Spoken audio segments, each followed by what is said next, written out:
You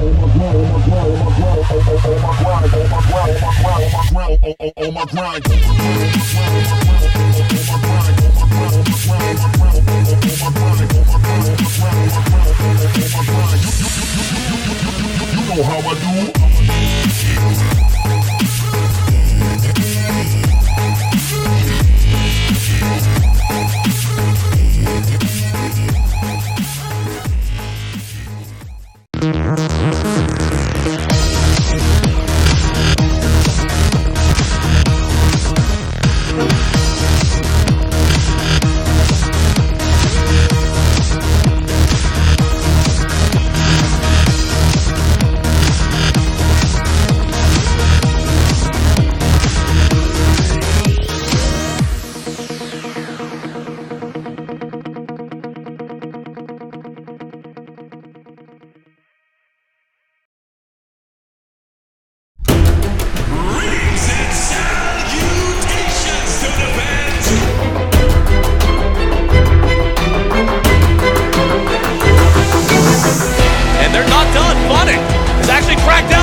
However, Song of the Siren disjointed the fight and came back in favor of Fnatic.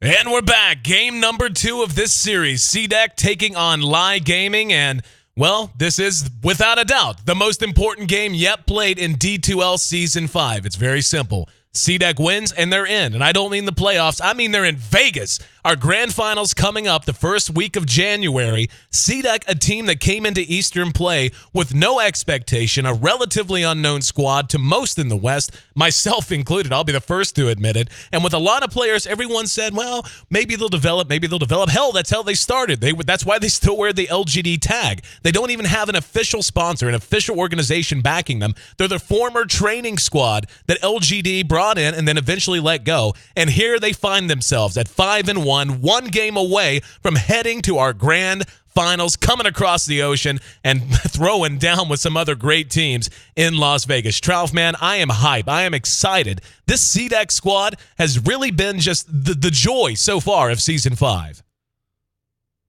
Actually beat LGD, which was the biggest surprise, I think, for the two of us in this tournament. Like, as you mentioned, that was their kind of like their runner-up squad almost, or Team B almost. No, it was their training squad. Like, literally, if I'm not mistaken, I could be wrong, and please correct me if I am, but I'm pretty sure this team was put together and put under the CDEC title because they were the training squad.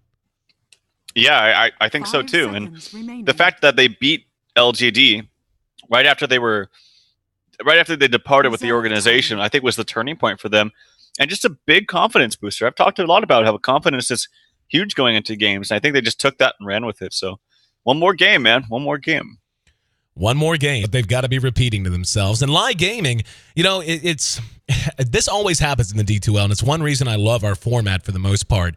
It is super rare that a team is just dead out of it, even coming into their last few series. Almost always it matters because we take 5 of 8 with the number 1 finisher in any group goes directly to Vegas. We have our Eastern group and our Western group, obviously, 8 teams each. The number 1 at the top of that doesn't have to go through the playoffs. They go right to Vegas as a direct qualifier. After that, we take our 2nd, 3rd, 4th, and 5th seeds, which means unless you just lay an egg, like unfortunately we saw Tongfu do, they've been out of it for a while.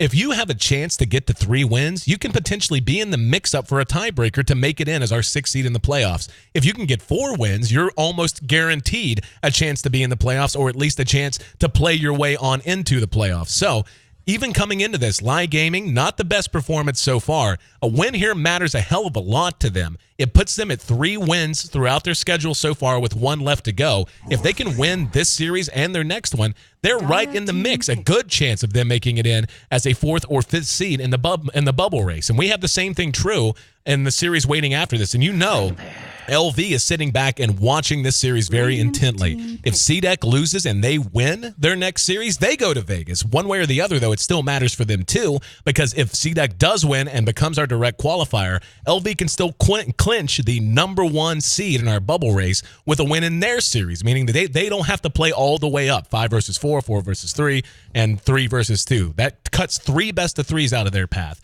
So a big deal all across the board. I love it. Yep. Well, looking into the draft, which could potentially be the final game in the series, or if LAI Gaming can seal it up and go for game 3, which would be very good for LV's sake. If this is a very strong 5-man, so to speak, draft with only 3 heroes picked up for CDEC. Yeah, the Spirit Breaker pick. I'll get to that in a second. But the Viper, Lycan, Tidehunter, they all want to fight and fight a lot. I'm very surprised to see that Zakiro hasn't been picked or banned yet, and I would not be surprised for CDEC to pick that up. It would just, I think, work very nicely for their team. The Ice Path is very good against Morphling, especially if you can couple that with the Tidehunter Ravage or Yules. It's going to be a Witch Doctor for now, but they have one more support to go, so we'll have to wait and see. But yeah, the Spirit Breaker picked up here for LAI Gaming. I have to say, I love this hero, and I think it's very good in this patch, and it's one of the heroes I thought was going to really break out right after he got some buffs, specifically to his charge, but I'm not sure I really like it here, to be honest with you. 10 seconds remaining. Yeah, the issue that it's a fun pick to see. The issue that I have with it is, where does he synergize with the rest of the heroes that have been picked? Like, usually you see a Spirit Breaker pick up, and this goes for both geographic regions. It's kind of part of a pre-med, if not full lineup, at least a premeditated like duo or trio. I don't see a whole lot of natural, I guess to a certain extent, I guess the Ogre Magi can buff him, and therefore he's going to hit harder and faster, and he has a better chance to bash, and that matters against BKB heroes like a Viper and a Lycan. Yeah, that's there, but that's kind of there for everyone. Ogre Magi kind of just makes everyone better with Bloodlust. And the Morphling pickup to go with an Ogre Magi and a Skywrath, which are usually thought of as ganking heroes, or at least heroes that excel at roaming and ganking. And then the Spirit Breaker is a ganker. Then you have a Morphling. Is it just going to be pure 4 protect 1, pure, go create chaos and then let the Morphling farm, or is there going to be something more to it? That 5th pick will tell us. I just don't know. Creating a bunch of space and time for Morphling is going to be too effective. Like, it's going to take a Morphling a long time to get online. Lycan's just going to push towers. Viper's going to push towers with, I hope, to be a very fast mech. Although we have seen the Chinese saying that Tidehunters will go mech a lot, so if he does go mech, that'll free up some items for Viper. But basically the point means that they're going to have lots of teamfighting items. If Witch Doctor goes for heal as well, they're going to be hard to take down. And I don't know that Morphling can spend 25 minutes building a Lincoln's when all the buildings are down. So we'll have to wait and see if things go differently. I mean, there's so many factors in Dota. That's why Dota is so awesome and fun to watch, because a level, a minute 2 haste rune or a minute 2 invis rune can totally change the game. So obviously you can look at the draft and you can speculate to the best of your ability, and which is I'm saying CDEC I think has a stronger draft so far, but we'll have to wait and see. Well, this is by the way, I love the Lincoln's comment. One of the pleasures of, and you and I, a year ago, hell, not even a year ago, going back to like spring and pre-TI4, we had only casted together a few times, but now we've been on the mic enough together to know that I just get a giggle out of you being like, oh yeah, and Morphling can't spend 25 minutes building Lincolns because I know how much you hate Lincolns on Morphling. Well, it's not even, I didn't even mean to say that like I hate Lincoln. I was just saying like it could be any item. I just think that if he farms slowly and gets some kind of item that's not, because the thing about Morphling is like he farms an item and then he has to use that item to farm another item. He doesn't like really like whether, and it's usually Lincolns. That's just why I said Lincolns. So whether it's an 18-minute Lincolns or a 23-minute Lincolns, usually he farms that item and then he has to farm another item and then maybe goes to fight. Whereas Lycan, he farms a Vlad's and he goes push towers, or Viper, he farms a mech and he goes push towers. Tidehunter farms a blink. You can go on and on. Well, I like the Visage pick up here. It gives them, if it's micro correctly, a little bit more lockdown. They were a little light on that. I mean, they had the slow from Viper and they had the Cask, but Cask is only so reliable. Ravage is excellent, but it's a one-time use and you better make it count kind of a thing. So they did need a little bit more lockdown. On the side of lockdown, LAI Gaming has them beat in that department, and the silence from the Skywrath Mage going to be immensely important in trying to deal with this Tidehunter, because, if you can take a Tidehunter out of something, even just for a few seconds, and then let Magnus follow up, you're talking a huge turnaround, no matter what the complexion of the fight might have looked like it was going to be leading up to it previously. But this is going to be a fun one, man. I like seeing Magnus played more now. I feel like he's still a very strong hero. He's also another one of those heroes like the Ogre Magi that just makes everyone around him better in one way, shape, form, or another.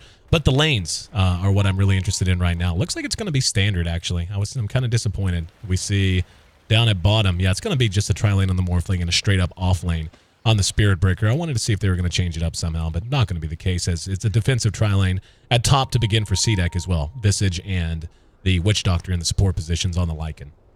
A ward is placed here by 333. They're pinging it out, and he has a very good clue as to where this ward was placed. It's placed on a little bit on the right side, but I think if they place a sentry, let me check Skywrath. He actually doesn't have sentries. Super checking his gold. They didn't save it because he went boots first, so not the biggest deal in the world. This gives some rune vision, and I believe that blocks the camp as well. So if they want to pull, they're going to have to make sure they stack and pull instead of pull and then connect through. But yeah, it's going to be the boots first, Tidehunter bottom, and as you mentioned, standard lanes from both sides, actually. You know, that's probably one of the leftover aggravations I have from the patch that changed the jungling mechanics. There are just some camps that spawn here that you just can't stack. Or if you can, it almost feels like it's more luck than timing. Yeah, you know the like the mini satyrs that spawn like right here in the medium camp. I have the most trouble stacking those with melee heroes. I can't do it with melee heroes. It's very tough. Hard. That and the little jerk off priest thing that sits here and heals the other two. He just doesn't move. He stands right here. Yeah, you have to make sure you don't do any damage to them. And even, is that? Oh, yeah. I didn't know that. Okay, so I thought it was just he just worked that way. He just didn't freaking move. So so long as you don't attack, so long as you face aggro them. Yep. TIL, man. Thank you. Yep. You just can't attack him, or he'll still stand there and heal. Some action being placed onto top. Oh, you know what? I love this. The Visage plus the. I didn't even talk about it because we were talking about how crappy Morphling with 25-minute Lincolns is, but the Howl plus the Birds is so damn good. It's arguably almost better than Drow Visage, Drow Visage sometimes, for a number of reasons. But I mean, that's still obviously strong. But this is a very, very strong combo. Yeah, I like how dangerous these two are going to be in lane together too. It's amazing the difference that a Grave Chill makes for a Lycan. You know, Lycan, his big weakness pre-6 is he still outputs a ton of damage even before he hits level 6, just by how the hero works and with Howl in particular. But just as much as anything, he has a hard time getting on anyone. And with Grave Chill, suddenly you cannot come near him as a Spirit Breaker. Or you're well, Spirit Breaker is a little different because he can charge, I guess. But if he starts to charge and catches a cask in the mouth, he's dead, period. Yep. And he actually tried to pull from that camp right there. He's taking a lot of auto attack damage from Garter, but he blocked that camp himself, I believe, so he couldn't even pull it. Kind of unfortunate. I've seen that happen a number of times. Rune is spawning in 10 seconds. Witch Doctor's walking towards top. Very smart by him. Is he going to beat XC is the question. And actually a charge is coming onto the Witch Doctor to prevent this rune. Yep, so he guarantees the rune for XC. Nicely played by XTT. Double damage bottom. That'll be grabbed by 5400. And that's going to make life a little hard for 333 for a handful of seconds or so. Speaking of 333, let's see how old boy's doing. Sitting at level 1, not so great. The Spirit Breaker at least is level 2.5. He has 0 CS. Now this is scary for CDEC. You know, the Tidehunter, we talk all the time. We both very highly value the hero when we see it played and so on. But whenever he is shut down to this extent, I mean, at least they didn't ward his Ancients. Like, if they had warded the Ancients and he couldn't stack, he would be boned. Yeah, that's a good point. At least he has that to work with. They're just doing a very good job of managing their safe lane. Like, very, very good. Keeping the, like, look at the, this is where the creep wave is after pulls. It's very, very nice. It actually might, I say that, this is a caster's curse, man. You say it and then something, the exact opposite happens, but this actually now will push up. Oh, I swear to God. It'll push up a tiny. Well, actually, wait, no, this double archer versus double archer, so it's even. It's actually completely even, so never mind. Smoke on mid, not going to be successful. Super has his smoke popped as Garter was watching over from the high steps, and he's going to go ahead and back off. Magnus versus Viper. I feel like Mag's doing all right. He's got 11 CS up against the Viper, and Viper's just miserable to cope with as a melee hero, and he's really doing all right. He's doing about how I expect him to do. Pretty much getting CS with the Justice Shockwave, and then not too much after that. But yeah, Viper's still definitely doing much better. But yeah, he's getting some CS. And XTT's actually getting a lot more out of this lane than I think he should. And that's, of course, due to Garter rotating to mid to try to protect their mid. But XTT now at level 3, tied. Even, and you know, this is, I'll let you break down why this happened. He spotted that the supports were gone from from LAI Gaming, yet he was unable to get into the face of a Morphling and get any more experience. He's still level 1, man. Yeah. I was actually wondering about that too. Then I was thinking maybe he prioritizes making sure that his mid is safe, then getting a couple of extra levels bottom. XCT's taking a lot of damage, but there's a Haster and Magnus up here. Oh, good skewer. Garter healing through it for the moment. They do end up drawing first blood. That Haste Rune is going to get him back away to safety as well. And we saw, oh no, he's going to turn around. He's not done. Playing very cutesy. And there's going to be the Fire Blast, the follow-up. Q in trouble. Charge coming back from XTT. Down he goes. TP back in from Garter. And he's going to be there to help protect the Lycan. They end up getting the Spirit Breaker.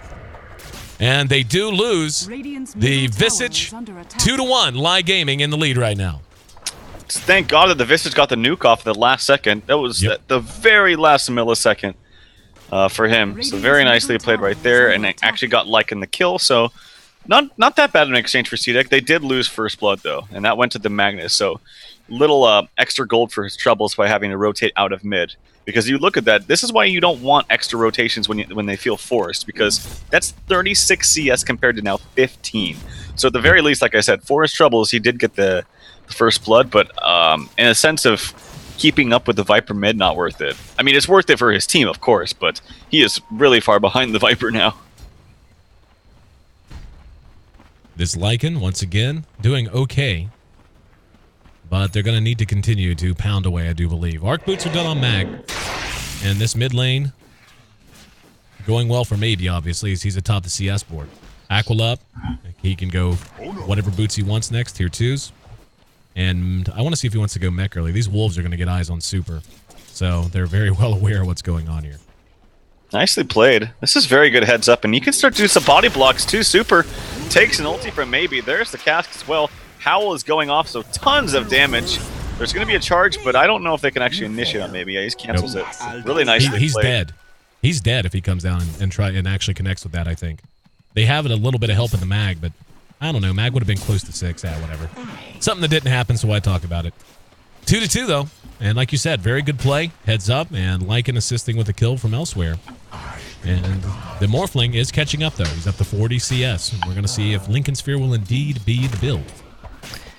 Yep, it blocks a number of spells, the Viper Strike being the biggest one. But TP coming in from XTT, an immediate charge onto Maybe. I think he's going to die from this one. Yep, RP. Doesn't need the skewer. Just making sure he doesn't get around. He is using stick charges and buying a lot of time. He's wasting a lot of time here. Oh my god, here comes the cask. Oh, he didn't get a bounce. And now there's a charge on the Garter. Garter healing through a lot of it. Oh, he's going to die. Mag is going to die. That was really... I'm sorry, that was really stupid of him. He turned around and hit a shockwave on a full HP Witch Doctor for no reason, and actually bites the dust as a result. I didn't see it. I actually flashed to see 333, like they were diving him at bottom, so I didn't see what happened. Was he just die to an auto attack? Like 3 auto attacks. Two of them were Howl damage auto attacks, and the tower. So big misplay there by Mag. Also, did you notice there he didn't do the flipperoo with the RP? Mm-hmm. It's very easy to do once you get the hang of it. I mean, obviously, once you get the hang of it, right? That kind of insinuates it's easy to do. Very easy to do once you get good at it. Yeah, that's such a redundant statement, and I just realized that. Once you spend hours and hours and hours and days and weeks and years, it's actually really easy. I lost everything, but I can do the flipperoo. All right, LAI Gaming running at top now. They want to try to gank Q. And there's a charge on the way. XTT's going to get out ahead of everyone a bit, but I don't think it's going to matter. There's a silence. Reaction is coming. Q is very tanky. And they will be able to get him. Garter, he's just doing nothing but bouncing around and trying to protect towers and protect heroes. Gets there a little late this time. Here comes the Lycan, though. Wolves are on. XTT, he's going to go ulti for him. And going to start going to work. 5400s. Oh, nice Fire Blast. That might buy enough time. He ran right by a hero he probably could have killed just as easily, if not more easily. Super, a little too thick of a target to be engaging upon.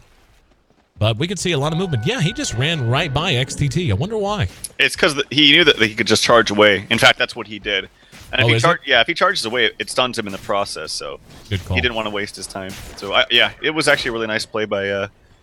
Again, I don't know his name, but this Lycan player. He's been playing really well so far, and actually some action onto some really nice casks actually from the Witch Doctor. No Howl up for 5 seconds though.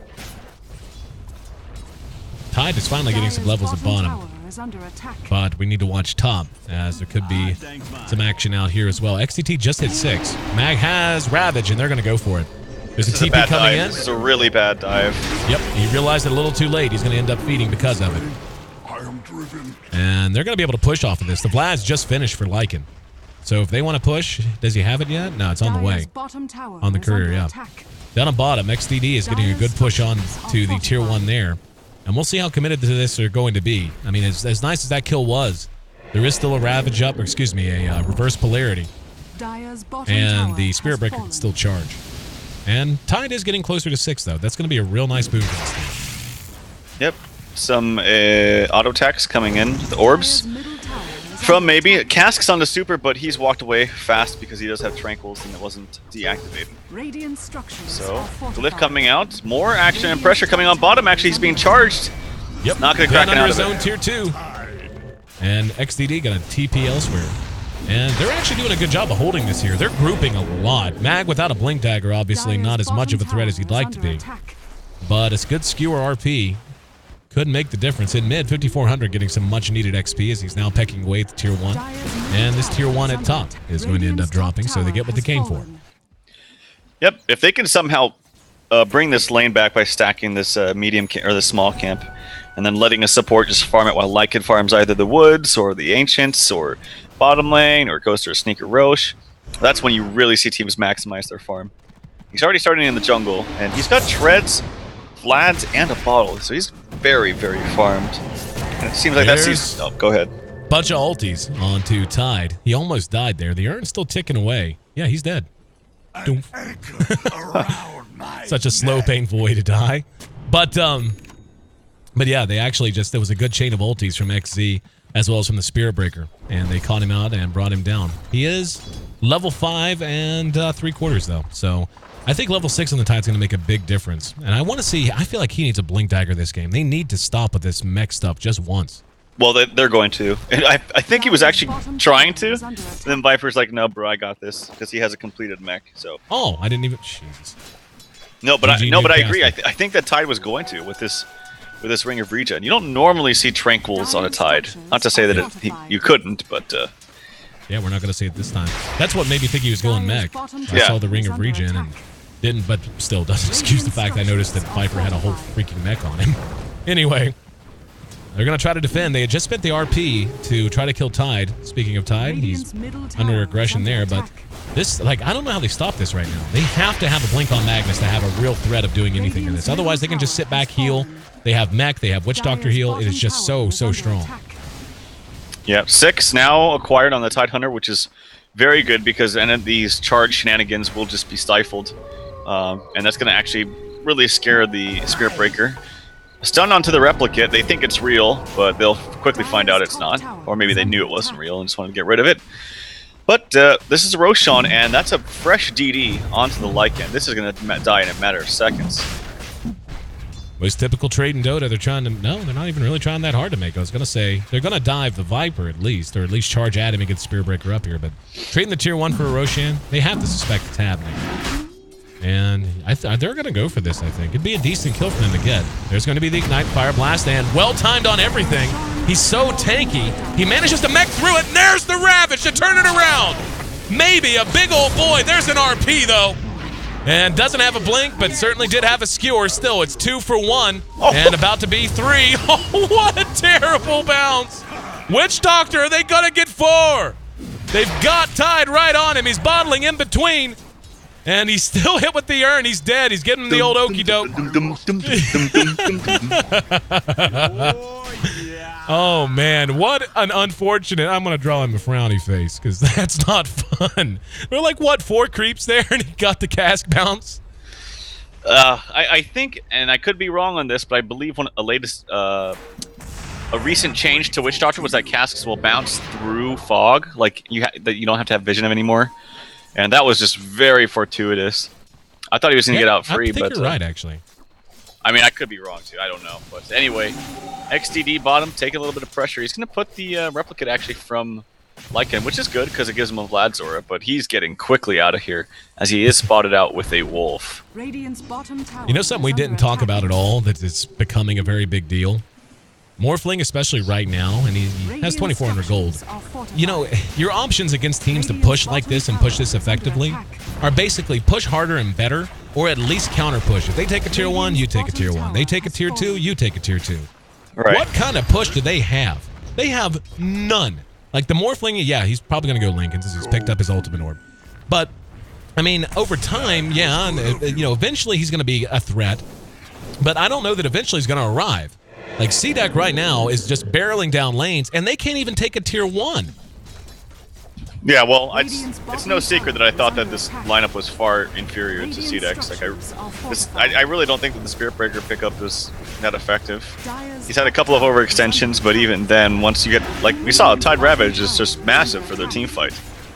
It's really, really big. So I think that there's a big outdraft here from CDEC, and man, they're just mauling down at towers. Like, seriously, look at this tier 1. This is the most they got. They ended up trading a tier 1 and a tier 2 for a tier 1 that was already half dead. And yeah, they're gonna walk to the racks. There's a blink on Tide, by the way. 15 minutes. Oh, they need to be patient. Oh, there's this. Whoa, so close. That skewer hits. It's a totally different fight. Tide has an invis even. Oh, this could be so brutal. He can walk up and get into such a good position. Yeah, this actually could be game. Hopefully they don't get baited by... Oh, no, that's the Viper replicate. Never mind. Get the Viper! No, this could be the game, actually, if he gets a good Ravage. There is RP. This Aegis still up. He can play chin forward here. That's a nice multicast, though. They don't want to just give away the Aegis. They're not going to care to lose it if it gets them a good Ravage, but they don't want to just feed it. Yeah, there's a bash onto the familiars. They're playing this a little bit more cautiously than I would have thought they would. That familiar barely survives. Actually can get healed up by the Witch Doctor. That's pretty cool. TIL, didn't know that. Yep. Tower under attack. Oh, Morph's not even here. Does he still have the replicate? Oh, there's 3 so close together at top. He's going to go for it. Only got 2 of them. If he'd gone a little bit earlier, would have gotten all 3. I don't think it matters. They're down. Ulti's used. Think you lost, boys. As the Skywrath has to buy back, they're going to come back and try to find themselves some kind of a decent RP. But with the Lycan still having his Aegis, even a counter initiate is going to be very risky. And, yep, Rax down. XTD. Going to try. Look at this. Even when he's morphing strength, he doesn't feel strong. Q gets charged. And we're actually going to see Lycan come very close. One last auto attack. Does finally pop his Aegis, but Super's likely to die here. There's a gush as he rushes uphill. XTD going to waveform through 3 heroes, but he has to keep running. He's used a haste rune. And Tide trying to get back on him. A little bit of a weird way for them to extricate themselves, and certainly a weird way for XTD to get out of trouble. Ward's got eyes on him, but yeah, they're not going to be able to catch him, nor are they going to really care to with just the Tide Hunter. I don't know. They've got wolves on him. Yep, there's Tide. And yeah, I'm just going to replicate away. Well, I believe there were buybacks in that fight, too. I'm pretty sure Spirit Breaker bought back. If anyone else did, I don't think Skywrath so. definitely did. Okay.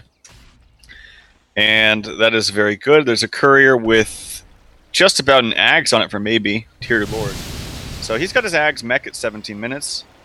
The Lycan now is working towards Book 2 at 17 minutes with the Vlads.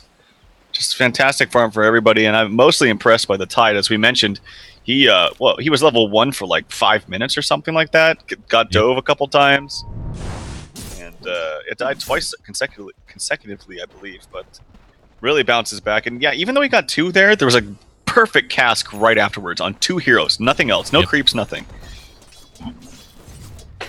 Yeah, that Tide, like you said, very well played from 333. What was it, like 3 minutes in? He was level 1 and had 0 CS, something like that? I think longer than that. Doesn't sound like that big of a deal, but it really is. For a hero like Tide especially, it's kind of he does have a catch-up mechanic in the Anchor Smash, but you got to get some points into it first. And you got to be, preferably have some points in the Kraken Shell too. And that prevents stuff like boots, prevents stuff like arc boots to be able to actually go out and farm with the Anchor Smash and not run out of mana. And yeah, it was just a nice catch-up. And once again, Lycan on the warpath. You said Book 2? It seems like he had his Book 2 done. No, I guess not. Close, but not quite. But this is going to be one of 2 outer tier towers remaining for LAI Gaming. And I think they're going to take it uncontested. Ravage is down, but I don't know. They do have RP. The spread's pretty good right now, though. Yep. Okay. Well, yeah, this is definitely CDEC's game to lose, which is really exciting for them because, as you mentioned, this is a big game for them. They win this, they go to Vegas, so I'm sure they're getting kind of excited, and it still continues to amaze me about this team in particular. I mean, going into this, I didn't know much about the Eastern scene, I will be frank, but they've really impressed me. Specifically, maybe, and him as well as actually, and forgive me, but the guy playing the Lycan, the guy with the characters, yeah. He has also impressed me. Chinese players, why don't you write your name in English? God. I do know. He's the carry from CDEC is the way I tend to think of him most of the time. The farmer, whatever lane he happens to be in. I gotta give him credit when credit's due. You know, I gotta figure out his name. We do. Paging Jaituzi. I've always assumed that's how we pronounce her name. She helps us out a lot and helped us with some translations, as we do need assistance every year with that and organizing these things. But Helen, tell us. She actually taught me the name of Sin Ching. Or Sin King? Is it Sin Ching? Sin Ching. Sin Ching, yeah. She's the one who sent me that message. So, Helen, if you're awake and you're watching, and I know you are, Skype me. Let me know. All right, CDEC rotating to top, and they're going to get eyes on... wow. They are just going to kill 5400 for free. Here comes a charge. What? But 5400 is... Yeah. Did he just feed himself? Yep, they get 5400, and yeah, he's dead. The feed is real. As Q tallies a double kill, and right in front of top lane. And up atop, Lycan's actually giving chase to XZ, who's going to be able to blink away and TP away, but still kind of funny. Almost GG, man. The frustration is settling in here for LAI Gaming. No doubt about that. That was a ridiculous play if I've ever seen one. Mag, at the very least, has an RP, so God RP. That's what I'm here for LAI Gaming. God RP, and then your Lincoln Sphere will save you. Yeah, it's the Lincoln Sphere, right? That's all he has. Actually, he doesn't even have it yet. No, he doesn't even have that yet. That's what I'm saying. He has no damage. That 20-plus minute Lincolns. I hate Lincolns. I think the item's just so bad most of the time. Oh, courier sex. Easy now. Watch it, guys. Fraternizing with the enemy. Come on now. Come on now. Oh, it's not going to be a Lincoln's. It's going to be... Is this going to be an casual ulti orb into Eagle Song? All right. Gotcha. Let's get the most, or the least valuable item for its cost with random Eagle Song. All right. I mean, I'm kidding here. Like, this game is probably over. Obscure. They got maybe will be the only person RP. There's a Ravage that gets everyone in return. Anything you can do, I can do better. Ulti dropped by the Witch Doctor. They're going to get another good one. Nice. Force Staff, though, gets tied back to safety. And Tier 3 drops. XTT's down. XTD dragging his yard sale worth of items back to the fountain. And down goes another set of racks. Could this be it? GG! CDEC coming in to D2L play. A team no one thought would actually perform up to snuff suddenly finds themselves sole owners of a 6-1 record as they punch their ticket to Las Vegas. CDEC, my friends, I'll see you at Caesars. Yep, pretty exciting stuff, man. I'm excited to meet these players as well, and maybe Garter 333Q and Mystery Man. We'll just call them that. I'll figure it out, I swear. By the next time we cast them, I will figure out the name. But very, very well played. I mean, they really surprised me and everyone, I'm sure. And nice drafting. Just as they progress too, every game we saw them, they got more and more crisp. And that just goes to show you, with a little bit of experience and persistence, you can really get a lot better. You really can. Like, they did not perform well. I wasn't the first or second series where they dropped, and we weren't having too high hopes for them. I want to say it was either their first or second. Yeah. Like, we were like, well, they're sitting at 1-1, but let's be honest, they didn't look that great. And lo and behold, they looked pretty good the rest of the tournament. They did. They did. So congratulations to CDEC. They definitely earned it. Can't wait, man. Although I hate to burst your bubble, I've bunny ears met about every Chinese team you can name. They don't know who you are. They don't know who I am. And you walk up and they don't speak the language. So, like, meeting the Chinese teams on LAN most of the time is basically seeing their names on the back of a jersey and being like, oh, look, there's Garter, and there's Q, there's Maybe. But still going to be cool. And usually do try to shake their hand even if they have no clue who we are. Anyway, our first participants in our grand finals have been determined. CDEC finishes their Eastern run 6-1. And just to clarify, as I'm sure it will come up, why CDEC, even if LV wins? Because our tiebreaker rules go like this. It is first determined by your win and loss overall in best of threes. If LV wins, they'll both finish at 6-1. Great performance from LV. We don't go directly to head-to-head, though, because the team that actually beat CDEC was LV. Given we do have a season format, it's all about performance over time against everyone.